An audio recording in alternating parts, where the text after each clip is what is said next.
Okay, so when we read last, in chapter 15, we discovered that um, Amelia's father saved Marzana's mother's life at some point, and I bet we're going to hear the story coming up. So this is chapter 16, Secrets and Findings. Marzana stared back. Excuse me? Alexander Cabot saved your mother's life once, Meddy repeated. If the story's true. Amelia sniffled. It's true. Hang on. Marzana turned to stare at Amelia. How do you know who my mom is? For someone who can crack into the school files, it would have been easy enough to find out, Cyril observed quietly. Marzana shook her head. My mom's name wouldn't be in my file. Not her real name, anyway. I didn't snoop in your school file, Amelia protested. I've always known who your mom is. She took a shuddering breath. Dad told me. This was intolerable. Marzana pounded her fist on the table, got up, and stalked to the far end of the bookshelf behind the table with her arms wrapped tightly around herself. She'd hoarded the stories she knew, the ones she got from Honora when the steward was feeling mutinous, and the very occasional ones she got from her parents themselves, each of which had felt like a victory because it was like pulling teeth trying to get her mom and dad to tell her anything.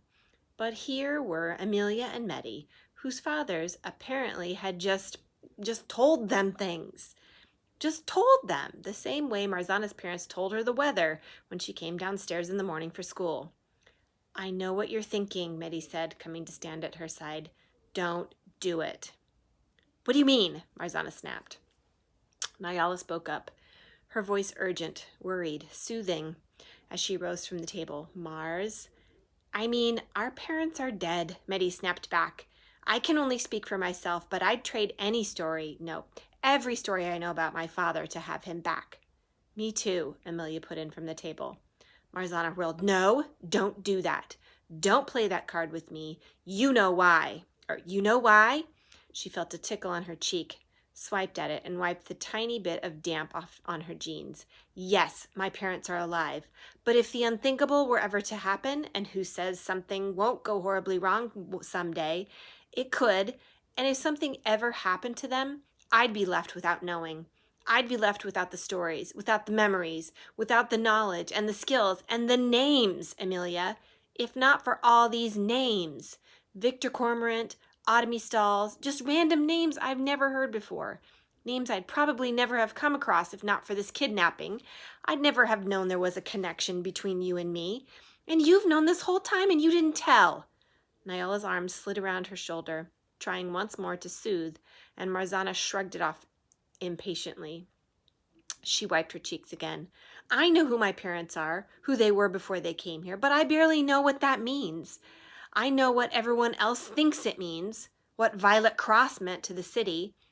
There was a sudden sharp intake of breath from the boys at the revelation of Marzana's mom's real name. She ignored it and plunged on. I know what she means to the people who tell the stories that still go around Nagspeak, whether they're accurate or not, Marzana said through clenched teeth. But I don't know what it all means to me, not from my mom and dad themselves. Nyala fidgeted at her side, clearly desperate to put her arms around Marzana and pull her away from this argument. Marzana ignored her. She looked fiercely from Amelia to Meddy, daring either to argue. Amelia held her gaze. You should take that up with them, seeing as how you know you can. She sucked in a deep breath, wiped her face clean of both tears and visible emotion, and took the gazetteer from Ciro. And as Marzana watched Amelia flipped through the maps, she felt an uprushing swell of anger, disappointment, and humiliation. This right here, this was the kind of thing that kept her up at night. This was how it felt when all her fears about talking to people suddenly became reality. She'd screwed up. And worst of all, now there was no way she could ask Amelia to tell her the story. She'd found a window in the deniability screen, an amazing, unexpected window, and she'd slammed it shut. Amelia, meanwhile, seemed bent on demonstrating that the conversation was quite seriously and definitely over. She dropped the gazetteer open to the 2-page spread of the whole liberty of Gamerbund and planted a finger on the left-hand side. Hornblende Park is here. Ciro, where's the blueprint? Ciro moved the atlas aside and extracted the Hornblende Park drawing from the pile. Should have maybe guessed, he said, laying it on top. Now that they knew this station was either in or near a cemetery, it was clear its entrance had been designed to look like a mausoleum. Amelia took another shuddering breath. I know where that is. I've passed it. Visiting Dad's grave. She sat back. So that's one. What's the other one called? Otomy something? Otomy Stalls. Ciro cleared his throat. I didn't see any listing for a place called that in the index, but I'm with Nyala. Stalls makes me think of a market. Thanks, Nyala said miserably. Marzana came back to the table, still smarting, still with her arms tightly folded. She picked up the gazetteer, taking care not to link eyes with any of the other girls. The spot where Amelia had identified Hornblende Park was in the northern part of the Liberty, not far from the wall. Presumably you wouldn't put 2 train stations in the same part of town, she said as she examined the facing page. That implies some organization and logic, JJ said. If there was logic to this, they wouldn't have built one of the stations in a graveyard. Ciro shook his head. There is a logic to that. They had to avoid the iron. Everyone turned to look at him. The iron? JJ repeated. You mean the old iron? Marzana's face was still hot with shame, but she made herself speak up. Milo said something about that. The below-ground conductor he knows doesn't have access to certain stations because of the iron, and the call button at Sanctuary Cliff doesn't always work because of it. The iron interferes, that's what he said. Yeah, that's why you have stations in places like this. Cemeteries almost never have old iron in them. Ciro picked up the manila envelope, which had been lying there forgotten ever since he'd taken the blueprints from the tube, and pulled out a stack of typewritten letters. This is correspondence about the below ground, mostly about deadlines and fiddly changes to plans and red tape they were dealing with. But there's also some discussion where they rule out certain sites because there's too much iron underground. And there's one where they're debating moving a whole line because there's new interference, like what your friend was talking about. Interference? Nyala repeated. From old iron? We're talking about the same thing, right? I know old iron moves a little in its way, but I didn't think it actually interfered with anything. It tinkers with stuff, Ciro confirmed. It messes with my mom's cell towers all the time. It definitely moves more than you think it does, Marzana said, shifting a bit in her seat as everyone's eyes came back to her again. Especially underground, where the whole structure's down there. There are whole structures down there, and they shift. Mom, she hesitated. She learned it the hard way. This was one of the few stories Marzana did know. The behavior of one of those underground old iron structures was the reason her mother had undertaken the caper at Green Glass House just before Christmas, bringing Marzana's dad, Nick Larvin, and Marzana herself along for the ride. She glanced sharply at Amelia, remembering an earlier conversation, while momentarily forgetting that Amelia probably hated her right now. And you said, the dumbwaiters, yeah, Amelia nodded. I can totally believe the iron would really cause problems if you were trying to build something as elaborate as a subway system, especially since nobody knows what makes it move. She gave Marzana a brief, grudging smile. Marzana returned the smile with a heavy dose of silent apology and slid back into her seat. Otomy is an old word for a skeleton, she said. I looked it up after Milo first mentioned it. Maybe it's another cemetery in a different part of town. Belatedly, it occurred to her that referring to skeletons was maybe not the right thing to do when you'd just been discussing a friend's dead father. She darted a quick look at Amelia, but the poker face was firmly back in place. So Marzana slid the Otomy Stalls drawing out from under Hornblende Park and soldiered on. Except nothing about this looks like it would fit in a cemetery. Hey, Nyala tilted her head. Marzana followed her gaze to the corner of one of the blueprints sticking out farther down in the pile. Nyala tugged at it gently, then yelped, Hey! Hey! She pointed at the box in the corner. Cotgrave Wall! Whoa! Amelia reached across to help Nyala lay the blueprint on top of the mess of drawings and letters. Marzana leaned in for a closer look. It looked nothing like a train station. 2 spiral staircases rose up from the ground floor to a gallery above, where 2 great doorways gaped like huge rectangular eyes. The space below the balcony, between the staircases appeared to be filled with, of all things, books. That looks really familiar. Amelia leaned in next to her and gave a single short chuckle. It ought to look familiar. Instead of doors on that upper level, imagine giant paintings of weird nudes, or rather, imagine curtains covering said paintings of weird nudes. And then Marzana realized what she was looking at. No way! Somebody fill me in, Meddy said, because I have no idea what's happening right now. It's the library at Merrymead, Nyala told them, except now there are paintings where these doors are. The school keeps them behind curtains because they're giant paintings of weird nudes, Amelia repeated. There's no other way to put it. Giant weird nudes. The family that originally owned the house, the Cotgrave family, negotiated as terms of the sale that all the home's paintings would never be removed, not even for cleaning. Those paintings must be hiding the old entrance and exit to a private below-ground station. Nyala looked at Amelia. You didn't know about this? Amelia shook her head. Nope, I'm trying to figure out how it's even possible. There's no room for a... She stared at the drawing. This is going to break my head, but who cares? My stock is going to go through the roof with the other Cormorancy kids if there's really a hidden station in Merrymead. Your school is so weird, Meddy muttered again. So there are 3 Liberty stations, not 2, JJ said. Cyril scratched his head, looking confused. It seems that way, unless one of these was proposed but never built. That's assuming Marzana's friend Milo is right and we take Autumny Stalls as a given. He paused, then suddenly began to laugh. Good grief, I just had an Amelia moment. What the heck is an Amelia moment? Amelia demanded. I thought Victor Cormorant's name was familiar because of the pictures I took, but it wasn't only that. Look. Every other blueprint had the architect's name in the same box as the name of the station. This one, however, was different. Cyril pointed to a second box in the opposite corner from the one that contained the name Cotgrave Wall.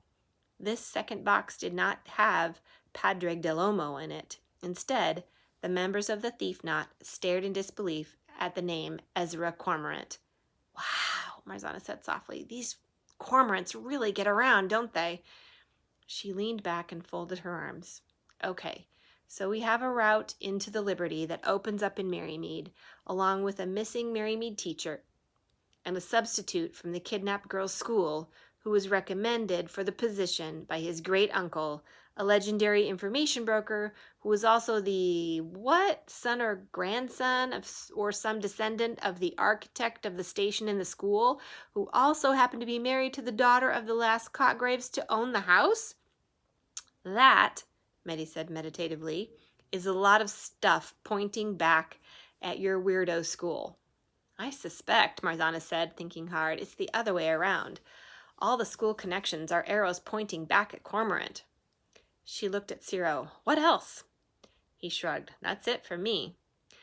If Cyril's done, I have something. Nyala opened her bag and took out a mostly destroyed copy of Seidelry No. 5 and a folder from which she pulled Cyril's photo of the letter with the kidnapper's demand. This, of course, is the ransom note, and we know the police think the kidnappers made Peony cut out the words and glue them down herself. Well, maybe, because before this craziness started, I was 5 chapters into Quester's Crossroads. That's this other series, she explained, turning to Meddy. You find your way through the story by solving puzzles and little mysteries along the way. Sometimes you have to actually cut up the books to figure it all out. So I got to thinking. Nyala opened the comic and fanned through the pages. Here and there, words had been snipped out. She opened the folder again, this time pulling out an envelope. I went through and replicated what Peony did. Nyala shook a little flurry of colorful paper snips from the envelope onto the tabletop.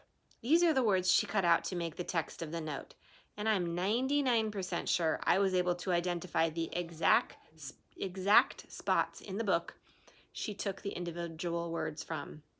How? Cyril asked, pulling the ransom note copy across the table for a better look. Some of these words, sure, daughter, price, Saturday, those probably only occur once within the comic. He frowned briefly, as if something had occurred to him, then shook his head. But others, you, your, is, for, to, I bet there were lots of those. And what about the words she had to spell out herself, and all the zeros? Those are individual O's, right? How could you be sure you got the letters right? Because Nyala said triumphantly. The guy who does the lettering for the series does it by hand. No two words are exactly the same. No two letters are even exactly the same. Nerd, JJ said mildly. Correct. Nyala stuck her tongue out at him. Fortunately, because as a result of my nerd-tasticness, I'm pretty sure I know exactly where Peony got every word and letter she used. And that brings me to the first weird thing about this note and how Peony made it. She spelled some of the words out letter by letter when she didn't actually have to. Daughter actually is in the book, but she spelled it out anyway. Same thing with have, back, and even instructions. There are instances she could have used, but she spelled them out instead. Plus, a lot of the time, with more common words, she didn't take them the first or even the second time the words appeared. She took some from deep in the book when she could have found them earlier. Why? Imagine this girl alone, scared, and the sooner she finishes this note, the sooner it goes to her parents, and the sooner they do what it says, and she goes home. Why was she so haphazard about it? But she was in the middle of the book, right? Amelia asked. Maybe she remembered later instances because she'd read them more recently. Or for common words, maybe she just opened the book at random, knowing they'd probably be there somewhere. Nyala inclined her head. That's possible, I agree.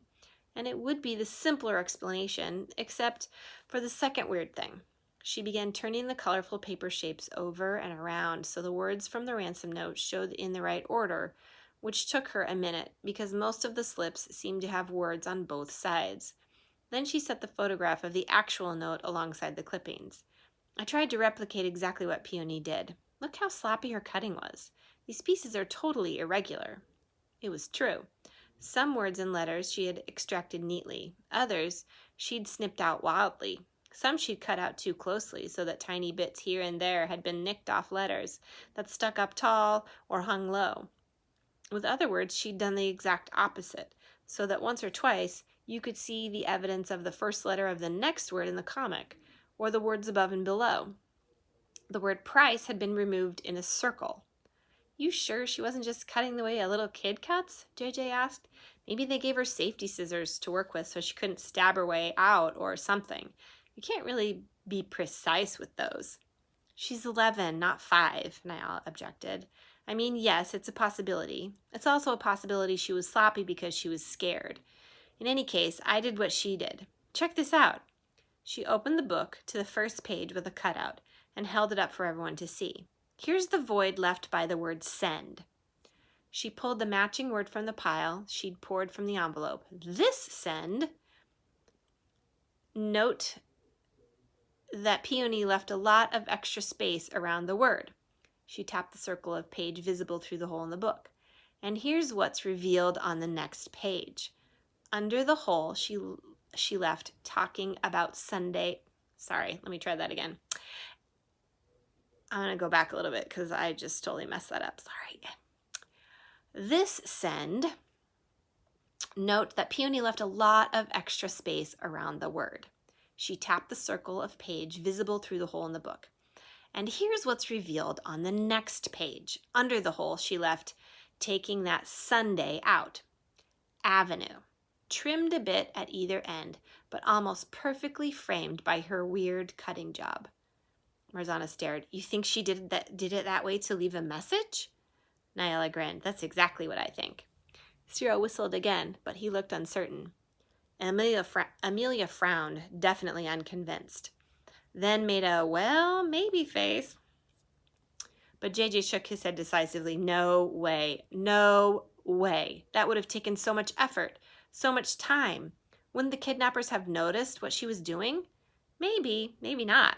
What if they aren't people who deal with kids much? Maybe they just assumed that it would take a kid a long time to find and cut out all these words. Why did they do that? Amelia asked quietly. Force Peony to make her own ransom note. That would give me nightmares for the rest of my life. And isn't the ransom note the kind of thing you'd have prepared ahead of time? Cyril spoke up. They're hiding behind Peony. If they'd picked something else, anything else to cut the text from, it would have been a clue about them. Instead, all we learn is stuff about Peony, stuff her parents already knew. Her fingerprints, her paper, her book.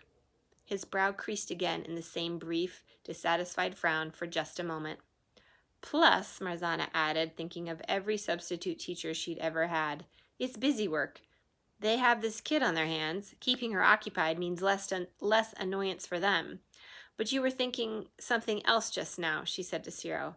And before, when you were talking about the common words and the uncommon ones? Ciro nodded. Yeah, something's bothering me, but I'm not sure what it is. Something about the words. Something about this note giving us clues about Peony instead of the kidnappers. He shook his head. I don't have it yet, sorry. Wait, back up, JJ interrupted. Nyala, I'm not saying I buy this, but was there actually another message when you put together the words beneath the cutouts? Nyala's grin faded. I haven't worked it out yet, but I think so. She turned to Ciro. You said hidden things are your forte.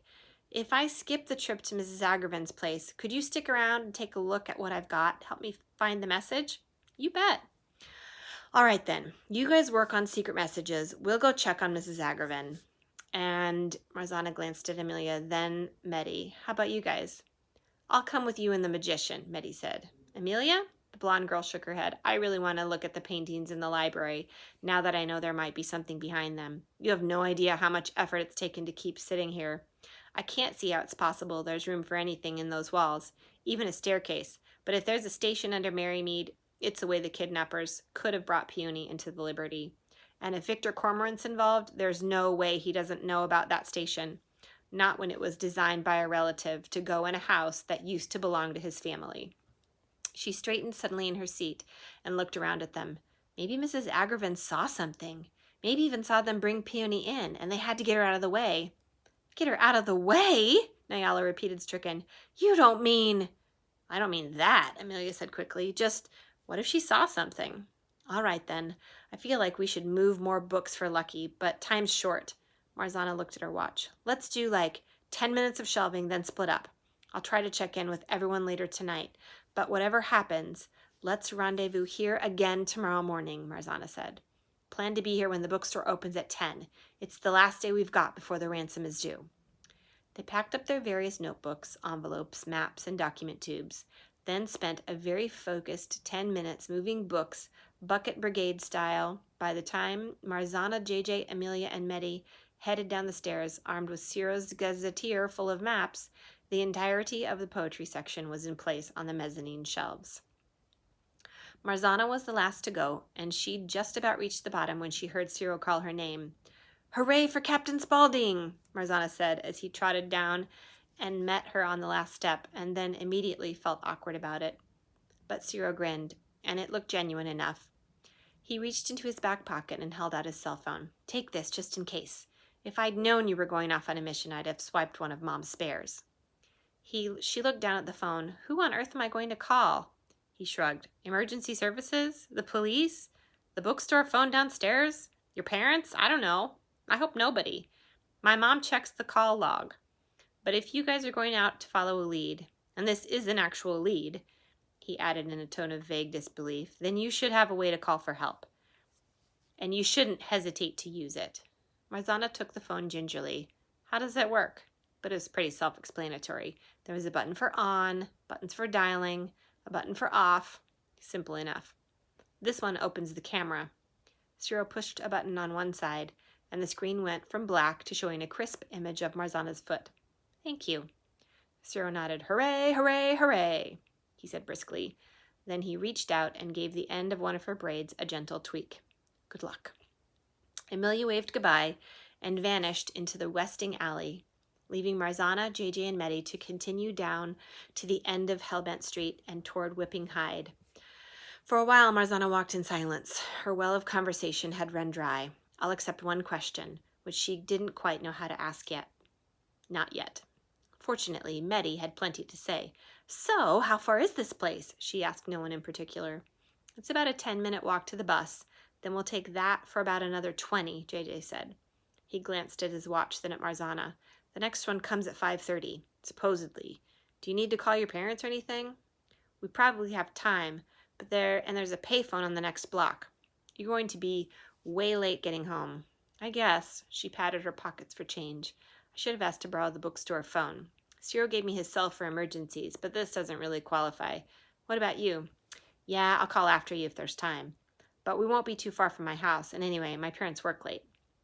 Maddie looked at her own watch, then up over the tops of the looming houses at the sliver of sky. You're saying it's not 6 yet? Feels like 8 or so. It always feels later than it really is around here, Marzana said. This is one of the older neighborhoods in Gamerbund. Lots of narrow streets and shadows. And a lot of old iron, too, Maddie added, slowing just a bit to touch the trailing end of what looked like a vine, but was actually a bit of ornamental ironwork that had separated from a fire escape. They reached the payphone. Marzana found some change to dial home, while JJ took a deck of cards from his pocket, halved it, and spun the halves around in his palm, pretending not to care that Marzana and Maddie were watching out of the corners of their eyes. Honora picked up on the 4th ring. Hedgelock Court! Her creaky old voice barked in its customary too-loud fashion. Huckleberry residence! Marzana winced and angled the earpiece away from her head to compensate for Honora's phone voice. It's me, Honora. Can I talk to Mom? Captain's not in, Honora retorted, sounding a bit put out for some reason. Left a note for us, though. Gone for a game of squash. Might be home late. Huh. Gone for a game of squash was code. It meant that whichever parent signed the note had gone out on the kind of business that generally required deniability. Mom or Dad? Both. Well, that explained Honora's salty tone. She was crabby about having been left behind. Well, I'll be home late, too. Going to a friend's house for dinner. A friend, is it? Honora asked, brightening. Your friend the Marx Brothers fan, is it? Ciro, that was? Marzana clamped her hand down over the earpiece, a second too late to muffle Honora's voice, and rolled her eyes at the silently laughing JJ. Might as well tell her yes, he whispered, splitting the deck in two and shuffling the halves together, flawlessly alternating cards from each side, one after another. Otherwise, you'll have to explain away a second boy she's never heard of who's suddenly inviting you over for dinner. Yes, Marzana muttered into the phone, one hand over her eyes. But could you not make a big deal about it, please? Bus is coming, Maddie called. Is this ours? Yes, JJ replied, but more importantly, I don't think either of you understand how impressive that shuffle was. He tucked the cards in his pocket. Gotta go, Marzana said into the phone. Honora, you don't know anything about this squash game, do you? Where it is? Who else is there? Anything? All I know is that if someone had told me earlier in the day that everyone in this house was planning on being out this evening, I wouldn't have roasted a chicken. I'm sorry, Marzana said, but she knew the complaint was neither directed at her nor really a complaint. Honora was telling her that whatever errand had called Marzana's parents out of the house, it had come up fast. It had been unexpected. Be home before I worry, Honora said. Aye, aye, Marzana replied, then hung up as the bus arrived. The next chapter is chapter 17, Autumny Stalls.